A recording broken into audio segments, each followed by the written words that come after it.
Haga jingla kai T20 International hapring ke India Persia ke Zimbabwe.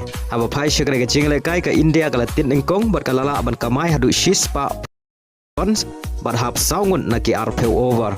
Haga bau kapten jong kari India usyup manggil ulala ban kamai hadu unriu pun riu ron sakane ke jingla kai. Haga palitit jong ke Zimbabwe kalala ban kamai tang shispa san kunai rons bar hap unriu wicket naki arpeu over. Haga ba ke India ke job ya kane ke jingla kai da arpeu lai rons. Bar haga ne ke jingla kai orang kawang bol jong ke India Washington Sundar ulayo ban khor lai wicket. Paling ba kane ke jing job ke India kala tam ya kane ke series da arla kawai. Haga jingla kai Copa America semi-final hapring ke Uruguay Persia ke Colombia. Aba pai syakne ke jingla kai semi-final aba sedang ke jingla kai baro arteli kenhun kia khat Khlem la bat penkijar. Henry Day haga minit ke live kundai ke Colombia ke layo ben tap ya ke gol ke baningkong haga ne ke jingla kai Lengbau Jefferson Lerma. Badia ke bola era penbu Lengbau rangile kai bekensai jong kari Colombia Ujem Rodriguez.